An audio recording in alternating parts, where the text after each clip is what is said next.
하나님 말씀 출애굽기 4장 10절에서 17절, 제가 11절, 12절 말씀만 봉독합니다. 여호와께서 그에게 이르시되 모세에게 이르시되 누가 사람의 입을 지었느냐? 누가 말 못하는 자나 못 듣는 자나 눈 밝은 자나 맹인이 되게 하였느냐? 나 여호와가 아니냐? 이제 가라. 내가 네 입과 함께 있어서 할 일을 가르치리라. 아멘. 기도는 하나님의 논리에 설득당하는 기쁨을 누리는 시간입니다. 기도는 하나님의 논리에 설득당하는 기쁨을 누리는 경험이며 과정이며 시간입니다. 20세기의 거장 지휘자 레오폴드 스토코프스키는 카네기 홀에서 이렇게 청중들에게 말했다고 합니다. 인용합니다. 화가들이 빈 캔버스에 물감으로 그림을 그리듯 우리 음악가는 침묵이라는 빈 공간에 음으로 그림을 그립니다. 우리는 여러분에게 음악을 공급하며 여러분은 우리 음악가들에게 침묵을 공급해 줍니다. 아주 멋있게 말한 것 같아요. 음악가로서. 음악을 들려줄 때 우리는 침묵하며 그 음악에 귀를 기울이며 즐거움을 느낍니다. 침묵 가운데 음악을 즐깁니다. 기도라고 하는 하나님과의 대화에도 우리의 침묵이 요구됩니다. 기도하면 내가 말을 많이 한다 생각하는 것이 일반적인 통념이겠으나 그렇지 않습니다.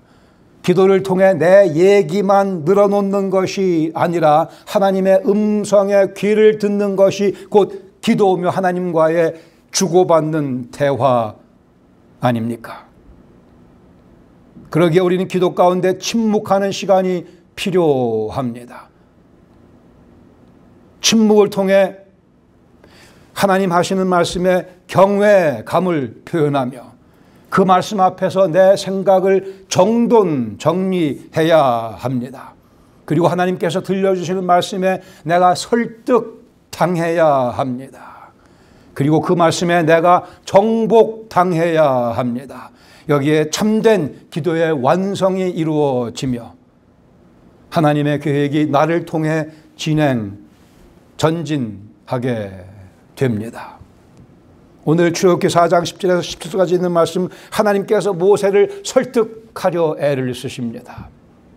하나님께서 모세의 인생을 위대하게 만드시고 당신의 뜻을 모세를 통해 전개하시기 위해 우리가 잘 아는 것과 마찬가지로 출애굽 사건에 쓰시기 위해 모세를 찾아오시고 모세를 부르시며 가시 떨기나무 가운데 타지 않는 모습으로 당신의 당신의 모습을 드러내 보여주십니다.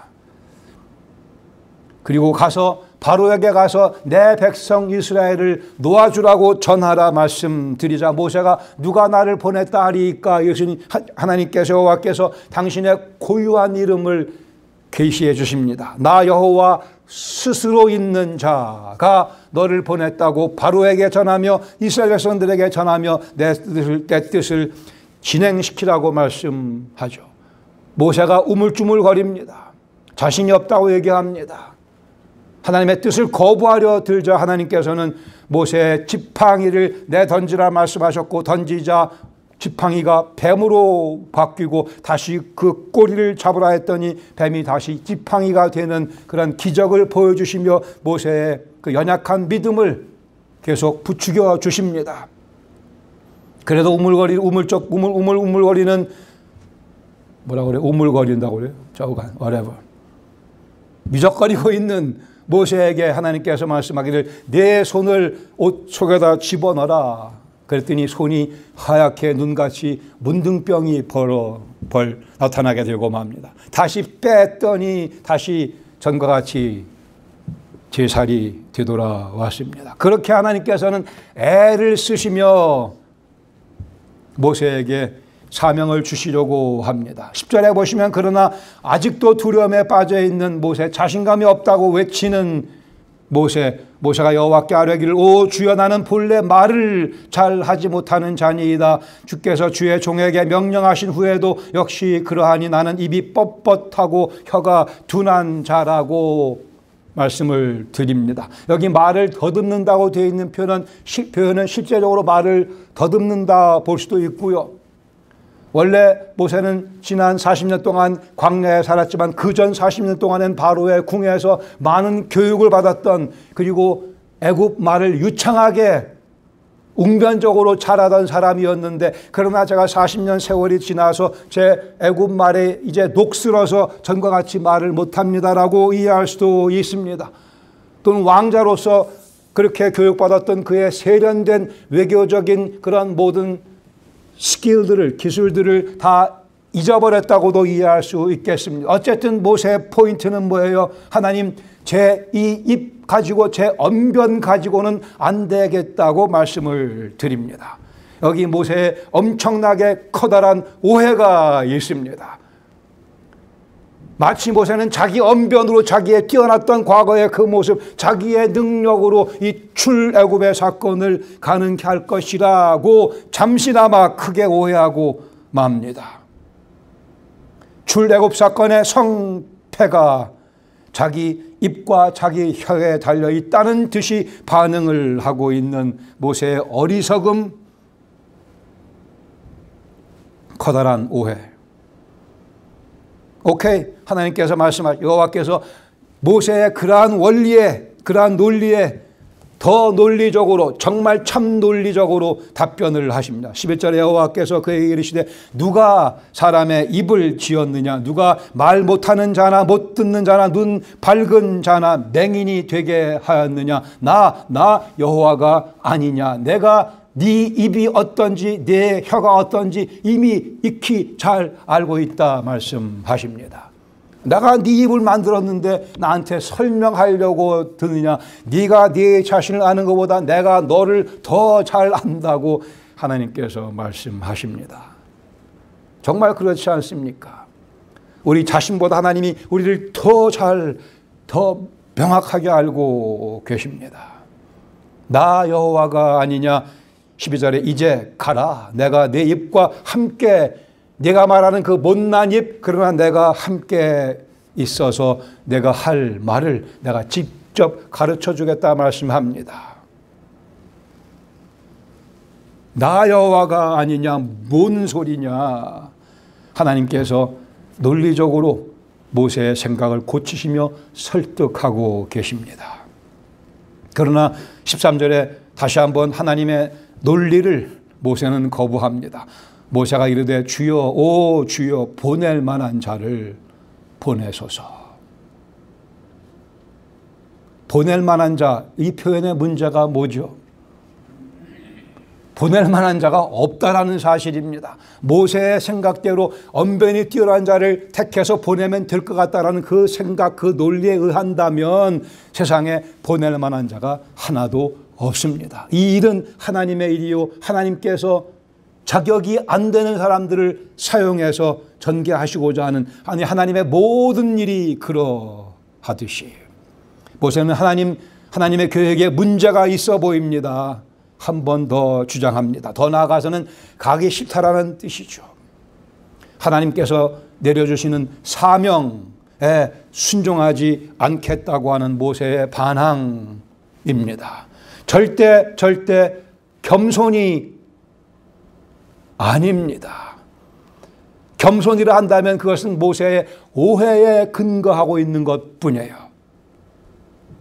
하나님께서 모세에게 내가 너에게 아론을 주겠다 말씀하시며 지팡이를 내 손에 쥐어주겠다 말씀하십니다. 14절에 여호와께서 모세를 향하여 노하여 이르시되 르이 사람 내 형 아론이 있지 아니하냐? 그가 말 잘하는 것을 내가 아노라. 그가 너를 만나러 나오나니 그가 너를 볼 때에 그의 마음에 기쁨이 있을 것이라. 너는 그에게 말하고 그의 입에 할 말을 주라.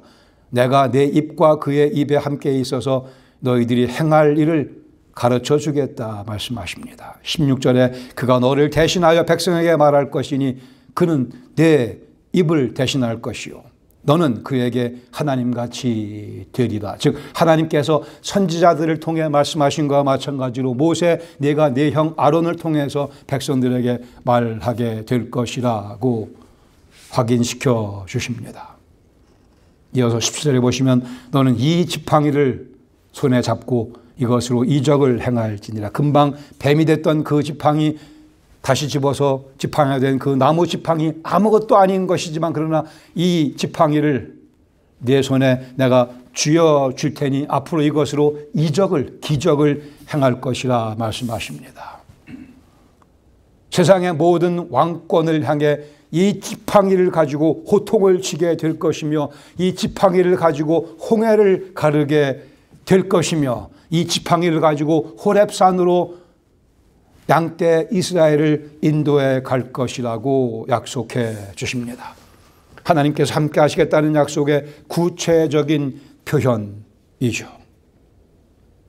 하나님께서는 모세, 내가 바로 내가 보낼 만한 자라고 설득하고 계십니다. 모세, 내가 바로 내가 보내기로 결정한 나의 도구라고 말씀하십니다. 모세의 이 경험은 모든 그리스도인들에게 동일하게 적용됩니다. 첫 번째 받을 수 있는 교훈은 하나님의 계획이 곧 우리의 소명입니다. 하나님의 계획이 곧 내가 존재하는 이유입니다. 내가 숨을 쉬며 오늘을 살아가는 이유, 지금까지 살아온 또 앞으로 살아가야 될 그리고 오늘을 살아야 될 우리의 소명의 내용입니다. 하나님의 계획, 복음이 위대한 이유는 중에 하나는 바로 여기에 놓여져 있습니다. 우리같이 자격이 없는 자들, 모세가 말한 같이 입이 둔하고 입 뻣뻣한 우리 같은 내놔봐야 남들이 다 비웃을 만한 그런 존재에 지나지 않지만 그럼에도 불구하고 우리를 택하시고 구원하시고 그리스도의 보혈로 정결케 하셔서 하나님의 도구가 되게 하신 사실, 이것이 그리스도 예수의 복음의 핵심적인 가장 중요한 가르침 가운데 하나입니다. 보낼 만한 사람을 보내세요. 보낼 만한 사람을, 여러분 보시기에 제가 목사가 될 만한 사람으로 보이십니까? 세상에 누가 하나님의 일을 감당할 만한 사람으로 보이는 사람이 누가 한 명도 없습니다. 그럼에도 불구하고 하나님은 우리를 사용하려 하십니다. 그러기에 하나님의 그 계획이 우리에게 소명으로, 미션으로 다가오는 것입니다. 모세는 얘기하기를 출애굽 사건 제가 할 일이 아닙니다 라고 답변했던 거죠. 모세는 출애굽 사건의 위대성을 부인하지는 않았습니다. 하나님의 계획의 위대함을 부인하지는 않았습니다. 하나님께서 자기의 백성을 구하신다고 하는 그 계획을 자체를 반대하지는 않았습니다. 모세는 그러나 그게 과연 제가 할 일인가요? 제가 할 일은 아닌 것 같습니다. 우리가 부인해야 되며 극복해야 될 내용이 바로 모세의 이러한 생각입니다. 출애굽기 3장 10절에 앞에서 이미 하나님께서 모세에게 명쾌하게 그에게 소명을 주셨습니다. 이제 내가 너를 바로에게 보내면 내가 보낸다 말씀하였고 너에게 내 백성 이스라엘, 네 백성이 아닌 나의 백성 이스라엘 자손을 애굽에서 인도하여 내게 하리라.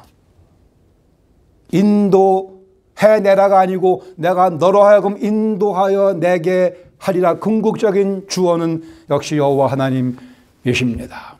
그런 의미에서 우리는 하나님께서 주시는 소명을 거부할 권리가 없습니다. 하나님께서 우리에게 맡기시는 사명을 거부할 권리가 우리에게 없습니다. 그 이유는 내가 내 인생의 주인이 아니기 때문이죠. 고린도전서 6장 19절 말씀하기를 너희 몸은 너희가 하나님께로부터 받은 바 너희 가운데 계신 성령의 전인 줄 알지 못하느냐. 너희는 너희 자신의 것이 아니라 값으로 산 것이 되었으니 그리스도의 핏값을 주고 하나님께서 사셨습니다. 구입하셨기에 우리는 하나님께 속한 하나님의 소유물입니다. 그런즉 너희 몸으로 내가 지금 사들인 너의 그 몸으로 하나님께 영광을 돌리라 하고 말씀을 합니다. 의무가 아닌 특권입니다. 미스터 존슨이라는 사람 홈리스입니다. 과거에는 잘 나갔었는데 다 패가망신하고 집도 없이 길거리에 노숙하며 그런 땅만 바라보고 살아갑니다. 과거에 자기를 알던 사람과의 눈이 마주치기를 원치 않아서 그런 길바닥을 바라보며 동전이 있는가를 주시합니다. 떨어진 담배꽁초가 혹시 있지 않나 그것을 열심히 찾으며 하루 종일 이곳저곳 길거리를 누비면서 동전과 담배꽁초에 그의 인생을 걸고 말았습니다. 항상 꾸부정한 그런 자세로 하도 오랫동안 살다 보니까 그의 등뼈가 완전히 그 모습으로 굳어지고 말았다고 합니다. 그래 허리를 똑바로 펼 수 없는 상태까지 이르고 말았습니다. 불쌍한 인생이라 얘기를 하겠죠. 영적인 측면에서 우리 그리스도인들은 어디를 바라보고 살아가는가? 혹 아래를 길바닥을 담배꽁초와 동전을 바라보며 살아가고 있지는 아니야. 우리가 시선을 둬야 되는 것은 저 하늘 위인 것을. 많은 그리스도인들이 안타깝게도 그렇게 오래 땅만 바라보며 살다 보니까 허리뼈가 굳어버리고 말아서 허리를 펴는 것이 굉장히 어려워지는 힘들어지는 처지에까지 이르지 않았나 싶습니다. 아예 그냥 길바닥을 바라보고 살아가는 것이 그들의 일상이 되어버리고만 그리스도인들이 있다면 주님께서 얼마나 마음 아파하시겠습니까? 주님 저에게 주시는 소명은 무엇입니까? 그 소명 제가 오늘도 이루어드리며 살아가길 원합니다. 위를 바라보는 이 땅에서 먹고 사는 문제에 그리 많이 신경은 쓰지 마시기 바랍니다. 신경을 쓰긴 써야겠죠.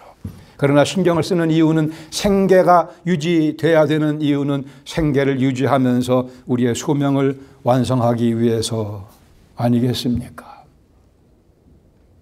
담배꽁초 동전에 팔린 인생 우리는 조롱하지만 그러나 제 삶 속에도 그러한 모습이 여기저기 등장하는 것을 보고 놀라지 않을 수 없으며 주의 도우심을 구하지 않을 수 없습니다.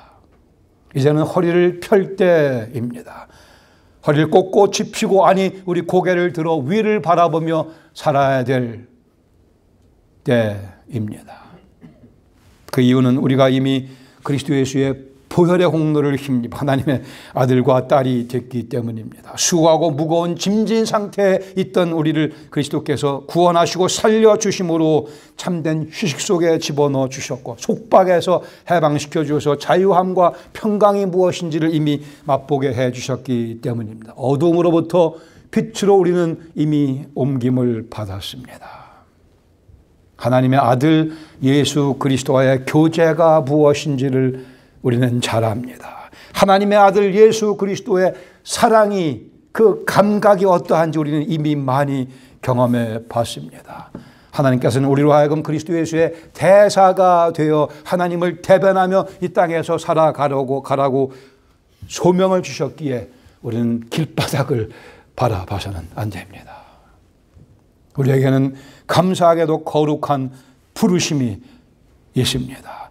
거룩한 소명, 우리 가족들을 그리스도의 사랑으로 섬기며 우리 주위 사람들을 그리스도의 사랑으로 섬기는 특권. 하나님의 계획이 우리의 소명인 것을 다시 한번 확인하며 우리의 눈을 하늘나라를 향할 수 있기를 바랍니다. 이 소명의식이 분명하지 못하면 우리 인생 죄송하지만 쓰레기에 지나지 않습니다. 다시요. 죄송할 거 하나도 없습니다. 이 소명이 없으면 우리 인생 쓰레기 아니면 무엇이라 명명하겠습니까? 담배꽁초 줍는 인생이 동전이나 찾는 인생이 우리에게는 발견하고 나눠야 될 그리스도 예수의 보화가 있지 않습니까? 두 번째, 하나님의 논리가 참된 겸손을 가르쳐 줍니다. 다시요, 여기 보여주는 모세의 모습은 결코 겸손이라 이해하지 마시기 바랍니다. 모세가 겸손해서가 아닙니다. 아니 정말 겸손했다고 한다면 크게 뭔가를 오해해서 자기 능력으로는 감히 출애굽을 다 감당할 수 없겠는데라는 생각 때문에 그 생각은 맞지만 지혜로운 생각은 아니었습니다. 하나님께서 우리에게 소명을 주실 때 우리의 능력을 요구하지 않으십니다. 하나님께서 우리에게 소명을 주실 때 저의 능력을 요구하지 않으십니다. 우리가 봤던 기드온의 삶 가운데 그랬고 오늘 모세의 삶 가운데도 마찬가지입니다. 다윗이 골리앗을 때려 누울 때도 마찬가지였습니다. 우리의 능력을 요구하지 아니하시며 우리의 순종을 요구하실 뿐입니다. 우리의 능력은 하나님께서 우리보다 더 잘 아시기에 모세의 능력으로 그 출애굽 감당하지 못하는 것 하나님께서 잘 알고 계시고 하나님 주신 그 소명 내 능력으로 감당치 못할 것 하나님께서 잘 아시기에 하나님께서 우리에게 요구하시는 것은 결코 우리 능력이 아니고 우리의 순종입니다. 우리의 자원하는 심령 주님께 순종하며 주의 도구로 쓰임 받기를 원합니다. 하나님께서 명령하시는 사명은 소명은 너무나 크고 엄청나기 때문에 우리 힘으로 감당할 수 없고 오직 하나님께서 주시는 힘으로만 가능합니다. 이것이 크리스천 라이프의 시작이었고 마침이 그러하며 중간 과정이 그러합니다. 하나님의 능력으로 우리는 구원받았고 하나님의 능력으로 들림받게 되며 하나님의 능력으로 오늘을 소명을 완성하며 살아가게 됩니다. 다시요 출애굽기 3장 7절에 여호와께서 모세에게 말씀하십니다. 이 말씀 가운데 하나님의 계획임을 거듭 강조하십니다. 말씀하기를 나 여호와가 애굽에 있는 여호와 나의 백성의 고통을 분명히 내가 받고 그들의 감독자로 말미암아 부르심을 내가 들었고 그 근심을 내가 알고 내가 여호와가 내려가서 그들을 애굽인의 손에서 내가 건져낼 것이고 그들을 그 땅에서 내가 인도하여 아름답고 광대한 땅에 데려가려 하노라. 10절에 이제 내가 너를 바로에게 보내어 너로 하여금 내 백성 이스라엘 자손을 애굽에서 인도하여 내게 하리라고 말씀하셨습니다. 이 말씀의 주어는 계속 여호와 하나님 모세는 그 손에 들림받은 도구입니다. 이것이 그리스도인의 모습입니다. 내가 너와 함께 내 입과 함께 있어서 할 말을 가르쳐 주겠다 말씀하십니다. 이게 하나님의 계획이며 하나님의 논리이며 모세는 하나님의 이 논리를 이해했어야만 되며 하나님의 설득에 설득당했어야만 됩니다. 보낼 만한 자를 보내소서.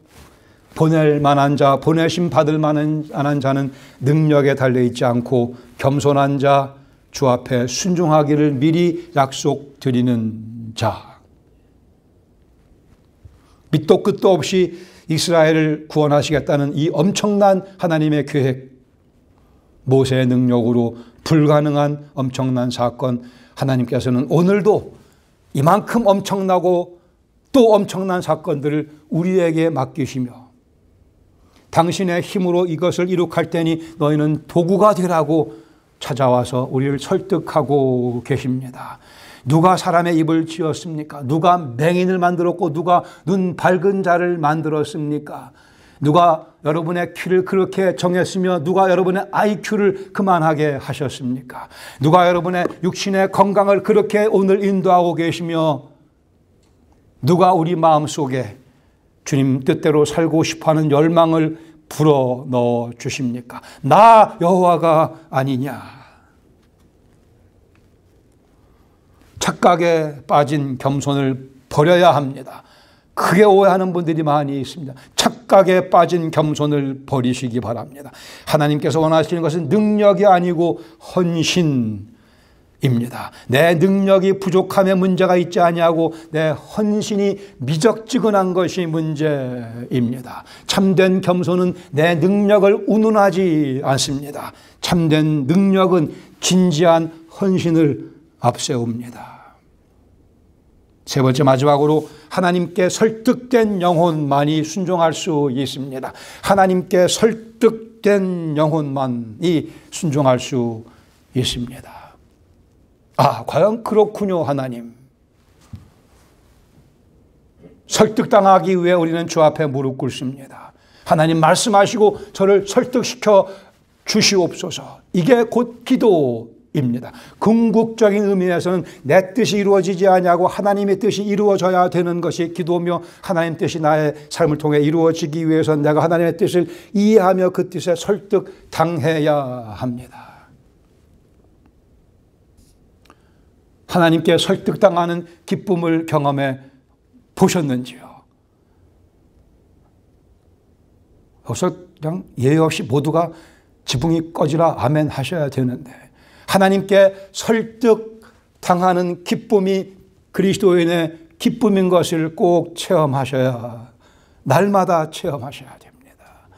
하나님께 설득을 당해 내 생각이 하나님의 생각과 같아진다고 하는 그 특권적인 기쁨, 그 영혼만이 하나님의 계획에 기꺼이 즐거운 마음으로 순종할 수 있으며 자신을 내어드리는 헌신이 가능하게 됩니다. 그것이 주님께 대한 우리의 사랑의 표현이며 우리의 사랑의 증거이기도 합니다. 참된 겸손을 부여받은, 하나님께 설득받은 영혼이 담대하게 그 일을 완성시켜 드릴 수 있습니다. 하나님은 결코 우리를 억지로 끌고 가지 아니하십니다. 애쓰시며 노력하시며, 죄송하지만 우리를 충분히 설득시키신 후에 우리가 기꺼운 전하는 즐거운 마음으로 그 일에 우리 삶을 내던질 수 있도록 일하시는 분이십니다. 십자가의 사랑에 근거한 하나님의 설득이 오늘도 우리를 찾아오고 있습니다. 부활의 능력으로 뒷받침되어지는 그 설득, 하나님께서 오늘도 우리를 그렇게 찾아오십니다. 저는 여러분들이 알렉산더보다 좀 더 위대한 삶을 사시기를 원하며, 제가 나폴레옹보다 더 위대한 삶을 살기를 간절히 바랍니다. 모세같이.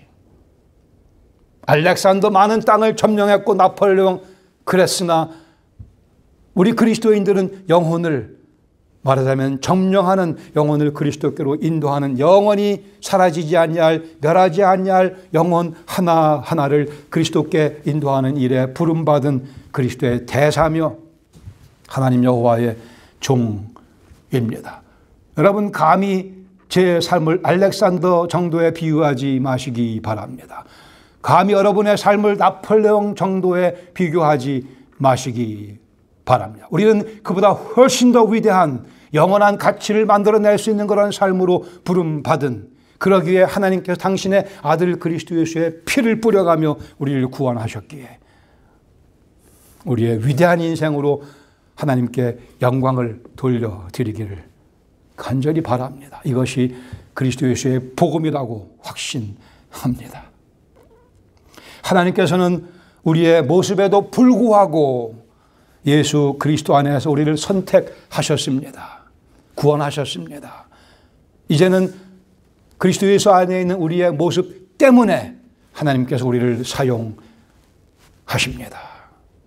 이 원리를 잘 기억하시기 바랍니다. 우리의 모습이 어떠하든 간에 우리 있는 모습 그대로 우리를 구원하셨습니다. 죄인인 모습 그대로. 그러나 우리를 그리스도 예수 안에 집어넣으신 후에 이제는 우리의 그리스도 안에 있는 그 모습 때문에 도구로 우리를 사용하시려고 합니다.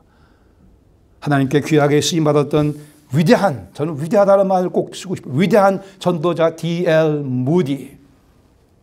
하루는 헨리 발로로 하는 분이 설교하는 내용을 들으면서 이런 내용을 접하게 됩니다. 하나님께 전적으로 헌신된 한 영혼을 통해 또 그를 위해 그와 함께 하나님께서 얼마나 위대한 일을 하실는가 아직 세상은 제대로 보지 못했다 그랬습니다. 그 얘기를 듣고 난 후에 무디는 그 자리에서 하나님께 기도드렸습니다. 하나님, 제가 바로 그 한 사람이 되기를 원합니다. 그 이후에 그는 자기의 삶을 주 앞에 온전히 맡겨드리며 과연 하나님께서 한 영혼을 통해, 하나님께 헌신된 한 영혼을 통해 그와 함께 그를 통하여 그를 위하여 얼마나 위대한 일을 하시는가 그는 세상에 보여주는 삶을 살지 않았습니까? 우리는 위대한 인생을 살도록 부름받았습니다.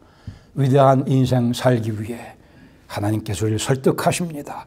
그 설득에 설득당하는 영혼이 참으로 복된 영혼이며 그리스도의 이름을 위하여 위대한 흔적을 남길 수 있게 되리라 확신합니다. 같이 기도하겠습니다.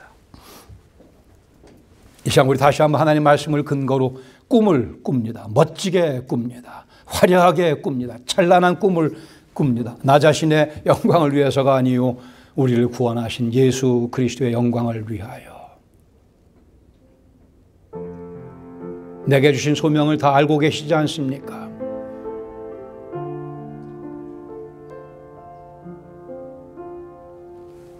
그 소명에 박차를 가하십시다. 이런저런 두려움과 장애물이 있게 마련이죠. 그러나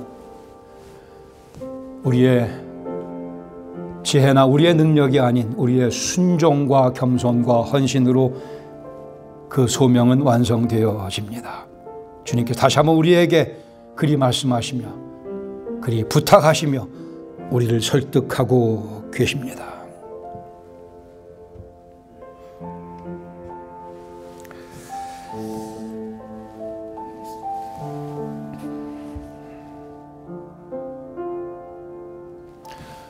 아버지 하나님, 모세를 찾아오셨던 그 광경보다 더 확실하게 그리스도 예수 안에서 저희를 찾아오시는 것을 저희들이 이 시간 알며 느끼며 주의 음성에 귀를 기울이며 설득하시는 주님의 논리에 우리의 생각을 정돈하며 말씀드립니다. 주께서 그리 말씀하시니 과연 제가 주님께서 보낼 만한 자인 것을 배웠습니다. 제가 가겠습니다. 주님 저를 사용하시며 주님의 위대하신 역사를 이루는 그 일에 저를 자그마한 그러나 요긴한 도구로 사용하여 주시옵소서. 저희들의 헌신을 통하여 주님께서 기뻐하시며 영광을 거두어 주시옵소서. 예수님의 이름으로 감사드리며 기도합니다.